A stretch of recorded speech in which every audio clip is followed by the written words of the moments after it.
Olá, pessoal. Meu nome é Ludmila Alves França de Almeida, eu sou advogada e atuo na área civil e trabalhista. Especialista em direito do trabalho. Hoje eu vim trazer para vocês uma resolução de um caso concreto que me foi trazido uma consulta no escritório, né? Em que o presidente de uma associação de hotéis, né, de uma cidade do interior de Minas Gerais, me questionaram a respeito da possibilidade de modificação do índice de reajuste salarial da categoria, que abrange os seus empregados. Na época, existia um índice de reajuste de salário numa convenção coletiva de trabalho, firmada entre o Sindicato dos Empregadores da categoria e o Sindicato dos Empregados daquela respectiva categoria, só que foi firmado na capital mineira, em Belo Horizonte. Esse instrumento normativo, né, ele consta lá no registro do Ministério do Trabalho, tudo conforme a legalidade.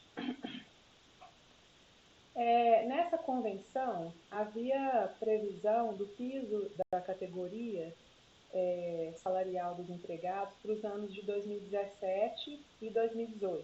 Foi um documento coletivo firmado no final do ano de 2016, para que fosse prevendo, né, reajustes e outros direitos a serem aplicados durante os anos de 2017 e 2018. Então, é possível constatar que nessa convenção coletiva, na sua cláusula sexta, havia previsão de que os salários dos empregados fossem reajustados a partir da data base, que naquela situação foi em 1º de janeiro de 2018. E eles seriam corrigidos pelo índice percentual de 8,2% sobre o salário do mês de janeiro de 2017. Essa previsão esse índice percentual seria uma previsão do reajuste de salário para o ano de 2018, com relação aos salários, né, do mês de janeiro de 2017. Nessa mesma convenção, né, também existia uma tabela que demonstrava índices percentuais de aumento de modo proporcional, levando-se em consideração o mês da admissão do empregado. Então, nessa perspectiva, né, no corrente ano que eles me fizeram a consulta, o índice percentual da categoria já se encontrava definido em instrumento jurídico, né, firmado entre a categoria de representantes dos empregadores, né, e pela respectiva categoria representada pelos empregados num documento coletivo, que era a convenção coletiva, que foi firmada em 2016, com prevalência para os anos 2016, 2017 e 2018. Então, eu os aconselhei para que fosse cumprido e estipulado entre as partes o que já estava nela combinado. Contudo, né, a classe empregadora ela se viu prejudicada com relação ao referido percentual de reajuste de salário, diante do cenário que ela se encontrava passando. Pois ela entendia que aquele reajuste salarial, definido para o ano de 2018, né, em 2016, há 2 anos atrás, ele estava apurado muito além da inflação definida, né, para o ano de 2017 e 2018. O INPC ele registrou um índice de aumento de 2,95% da inflação entre 2016 e 2017, e entre os anos de 2017 e 2018 foi registrado o índice inflacionário de 3,75% percentuais. Levando-se em consideração também que as empresas aderentes à convenção coletiva localizadas em Belo Horizonte, né, que foi a maioria das empresas que compunham o lado das empregadoras, elas se localizavam na capital mineira, em Belo Horizonte. E por isso também elas têm à disposição uma demanda maior de clientes, né? Esse fato os leva a ter um poder maior de negociação, né? Ou seja, em decorrência da maior procura.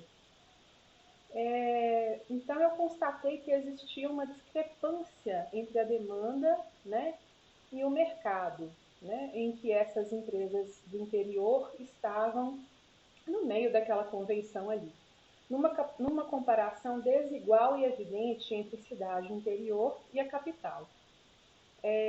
Levamos em consideração também, né, a diferença de população entre essas cidades, né, e ainda a diferença do número de pessoas que as procuram como destino, seja para exercer o turismo ou mesmo em viagens a negócios. Levando-se em conta a quantidade maior de hotéis disponíveis na capital mineira, né, como eu já havia falado antes, sugere aí uma desigualdade no poder de negociação dessas empresas. Então, eu entendo que seja importante para a classe dessas empresas empregadoras da categoria, né, nessa cidade do interior, que fosse estabelecida uma tentativa de acordo coletivo com o sindicato dos empregados da respectiva categoria. Num instrumento coletivo, né, que se consubstanciará legalmente em um acordo coletivo de trabalho, com a previsão de novas cláusulas que se adequam à realidade das classes envolvidas. O acordo coletivo, como o próprio nome diz, né, ele é um acordo de caráter normativo, no qual são geradas obrigações entre as partes, assinado entre o Sindicato dos Trabalhadores e dos Empregados e uma ou mais empresas individualizadas. A Constituição Federal, no inciso 26 do artigo 7º, ela reconhece a validade das convenções e dos acordos coletivos de trabalho, né? E eles são instrumentos que serviram de estímulo ao diálogo entre patrões e empregados. Então, existe todo um fundamento constitucional amparado, né, para que seja amparada essa negociação aí entre as classes empregado e empregadores. No artigo 611, parágrafo 1º da CLT, o acordo coletivo ele é definido como uma faculdade conferida aos sindicatos representativos de categorias profissionais de celebrá-los, com uma ou mais empresas da correspondente categoria econômica, que estipulem condições de trabalho aplicáveis no âmbito das empresas acordantes às respectivas relações de trabalho. Assim, um acordo coletivo ele pode ser entabulado pelo sindicato dos trabalhadores, ou seja, que reconhecendo a realidade patronal, aceita abrir mão de vantagens estabelecidas na convenção coletiva em troca de outros benefícios criados apenas para os empregados daquela empresa ou das empresas que forem aderentes ao acordo e que não constarão, portanto, da convenção coletiva de trabalho. Ou seja, essas empresas aderentes elas ficarão excluídas da aplicação da convenção coletiva.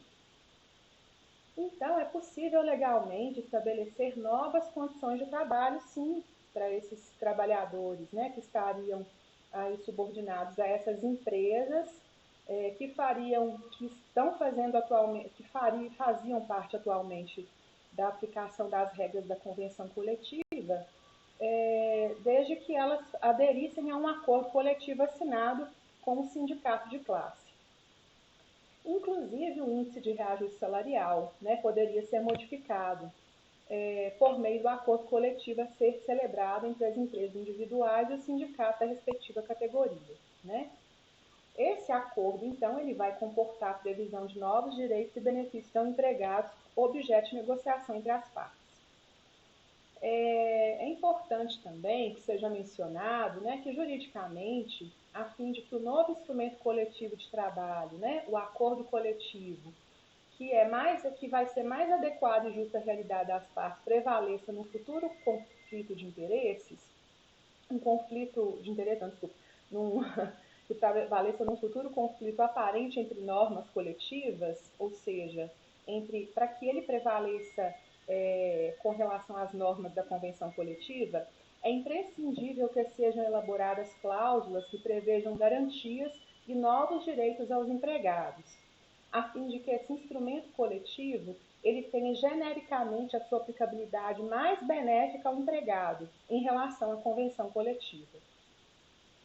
É importante esclarecer também, né, que havendo dois instrumentos normativos vigentes aplicáveis à categoria, ou seja, o acordo e a convenção, a solução apontada juridicamente é a prevista na teoria do conglobamento.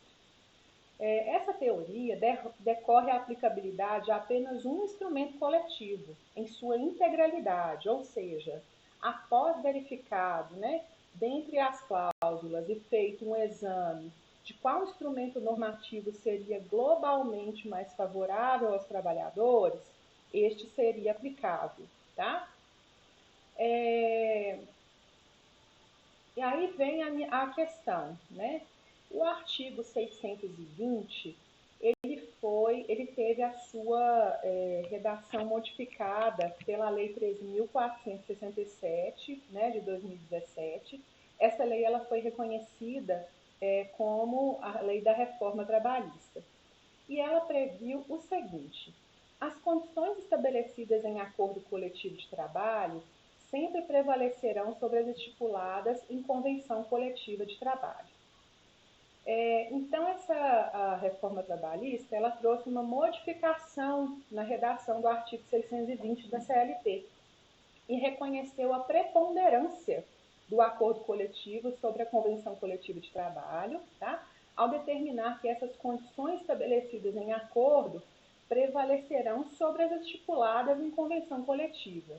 É o ponto novel da lei que acautela a situação que me foi, né, procurada, proposta aí como uma consulta jurídica e que eu fiz aí os esclarecimentos. É a partir desse ponto que eu vou fazer uma análise comparativa aí entre a parte constitucional e empresarial, tá? E tecer alguns comentários. Eu sou a favor da modificação da modificação trazida pela reforma trabalhista no artigo 620 e essa nova redação ela acarretou várias críticas com relação à preponderância, né, no direito do trabalho do princípio da norma mais favorável. Tá? É a partir daí que eu vou tecer alguns comentários a respeito dessa nova redação trazida pela reforma trabalhista ao artigo 620.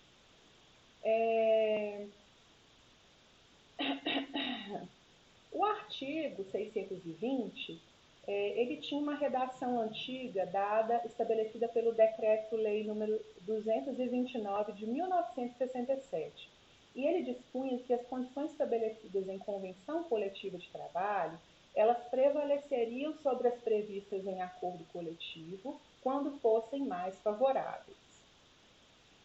Nesse momento, né, importante, torna-se imprescindível tecer algumas considerações a respeito do princípio da norma mais favorável ao trabalhador, antes de adentrar a análise da nova redação do artigo 620 da CLT com a Constituição Federal. Segundo Celso Antônio Bandeira de Mello, os princípios podem ser definidos de uma maneira clássica como as normas nucleares de um determinado sistema, ou seja, aquilo que norteia todo o ordenamento jurídico. Mesmo que não descritos de forma expressa, os princípios servem como padrão a ser seguido na interpretação e integração do direito. Entre os princípios fundamentais da prática trabalhista, está arrolado dentre eles o chamado princípio da norma mais favorável ao trabalhador. Ele é responsável por impor ao intérprete do direito o dever de, nos casos de conflito entre normas, dar aplicação àquela que garanta maiores direitos ao empregado. Ele é um princípio consagrado constitucionalmente, né, pois ele está previsto no caput do artigo 7º da Constituição Federal, e ele resguarda os direitos dos trabalhadores da seguinte forma: ao dispor que são direitos dos trabalhadores urbanos e rurais, além de outros que visem a melhoria de sua condição social. Em decorrência dessa suma importância que ele assume dentro do ordenamento jurídico, o constituinte originário entendeu por bem dispor sobre ele de forma expressa no texto constitucional. Essa relevância dada ao princípio da norma mais favorável ao trabalhador decorre justamente do fato de que o direito do trabalho trata de uma relação desigual, em que um dos lados, o empregador, detém margem de poder maior em relação ao empregado. Eu entendi por bem, né, trazer aqui para a nossa aula os ensinamentos de Américo Plá Rodrigues, que segundo esse autor, né, o direito do trabalho, ao invés de se inspirar em alcançar uma igualdade entre os dois lados, acaba por amparar um dos lados, né, ou seja, o trabalhador, de maneira preferencial, exatamente em decorrência dessa diferença de medida. E essa é a grande justificativa basilar do princípio da norma mais favorável, ou seja, privilegiar o lado teoricamente mais vulnerável.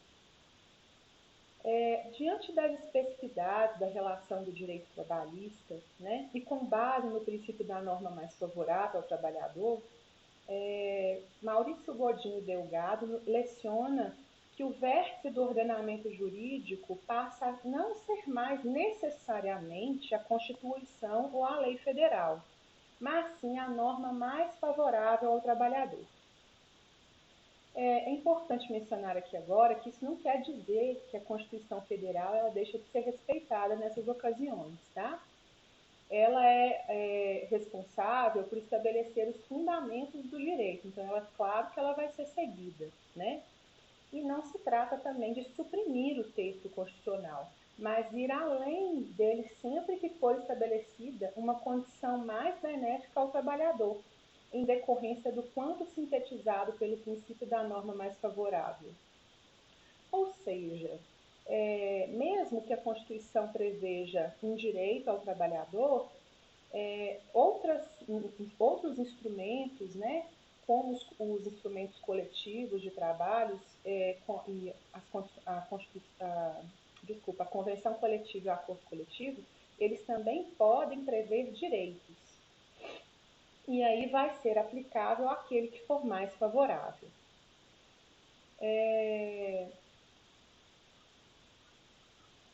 Para esclarecer, né, é importante eu trazer aqui para vocês que existe um limite nessa forma de interpretação prévia pela seara trabalhista, que é a imposição de normas proibitivas pelo Estado, né, sendo uma exceção ao modo com que se interpreta o direito trabalhista em decorrência do princípio da norma mais favorável. A regra geral é de que o acordo coletivo de trabalho ele deve prevalecer em detrimento da convenção coletiva. Isso se baseia no sentido de privilegiar a decisão tomada em que o lado mais fraco da relação laboral, trabalhador, está representado por uma entidade mais forte, ou seja, o sindicato da categoria profissional, que está ali negociando diretamente com os empregadores específicos daquela relação. Em outras palavras, né, o disposto em acordo coletivo tende a ser mais específico e ter maior aplicação prática do que o disposto em convenção, já que nos ensinamentos do professor Maurício Godinho Delgado, os acordos coletivos constroem-se por empresa ou empresas em âmbito mais limitado do que o das convenções, com efeitos somente aplicáveis às empresas e trabalhadores envolvidos. Exatamente por serem mais específicos e expressarem um impacto privado entre essas duas classes, a antiga redação ela privilegiou como regra geral que está posto em acordo coletivo de trabalho. Só que, né, essa redação estabeleceu como exceção a essa regra de prevalência do decidido em acordo coletivo de trabalho as situações em que a convenção coletiva garantir condições mais favoráveis ao trabalhador, né? Então, a antiga redação, ela privilegiava e colocava de forma expressa, né, que o acordo coletivo não irá prevalecer se a convenção coletiva garantir condições mais favoráveis. Então, essa redação antiga, conforme eu já disse, ela privilegiava o princípio da norma mais favorável e evidenciava a proteção aos direitos do trabalho, o que para muitos né? É a razão de ser do direito do trabalho. A reforma trabalhista, ela veio trazer nova redação ao artigo 620, né? Que foi completamente alterado, passando a constar que as condições estabelecidas em acordo coletivo de trabalho sempre prevalecerão sobre as estipuladas em convenção coletiva. A meu entender, né, numa apressada leitura dessa nova redação, trazida pela Lei 13.467 de 2017, haveria, né, seria suprimida a possibilidade de a convenção coletiva prevalecer sobre o acordo coletivo, quando diante de uma norma mais favorável, desprivilegiando, então, o princípio da norma mais favorável ao trabalhador. Ficou assentado, né, textualmente, que em toda e qualquer situação, consubstanciado na palavra sempre, que o acordo coletivo deveria prevalecer em detrimento da convenção coletiva. Contudo, conforme eu já tinha esclarecido anteriormente, o princípio da norma mais favorável ao trabalhador, ele tem fundamento constitucional, ou seja, quando a antiga redação do artigo 620 estava em vigor, ela descrevia a aplicabilidade da sobreposição do princípio constitucional sobre a negociação. Porém, a parte foi substituída pelo vocábulo sempre, impondo em tese o acordo coletivo em qualquer situação. Porém, a gente não pode esquecer, né, que diante de um conflito de leis, o intérprete deve observar a norma prevalecente, né, que é a Constituição Federal. Eu achei por bem também trazer as palavras aqui do juiz do trabalho, titular da 23ª Região do Tribunal Regional do Trabalho, né, num julgamento, o meritíssimo Aguinaldo Locatelli, em que ele expressa que é necessário interpretar com base na força normativa dos princípios e das normas constitucionais, que se irradiam para toda a legislação infraconstitucional. Então, nesses casos, o intérprete, conforme eu já tinha dito anteriormente, ele deve olhar principalmente para a Constituição Federal, mas sempre buscando a norma mais favorável ao trabalhador. Essa conjugação, essa interpretação conjugada nos leva a acreditar, então, que é desnecessária a redação antiga do artigo 620, né? Porque se eu tenho sempre que levar em consideração esse princípio da norma mais favorável, conjugando com a Constituição, né? Não haveria necessidade de deixar em evidência essa proteção, um artigo previsto na CLT. Então, portanto, né, à luz da interpretação conjunta da CLT com a Constituição Federal, né, em todos os casos, a norma mais favorável ao trabalhador deve prevalecer, mesmo que isso não esteja textualmente assentado na legislação ordinária ou em fontes autônomas. Então, é essa a questão. Eu acho que a gente ainda tem muito que resolver com relação ao que a reforma trabalhista trouxe na seara do direito do trabalho. Muitas questões ainda estão sendo discutidas, né? Existem várias críticas a essa nova redação também, principalmente do artigo 620, né? E também de outros. E eu espero que vocês tenham gostado da aula e quero agradecer ao professor Elcio e a Milton Campos pela oportunidade de estar aprendendo um pouco mais com vocês. Muito obrigada e até mais.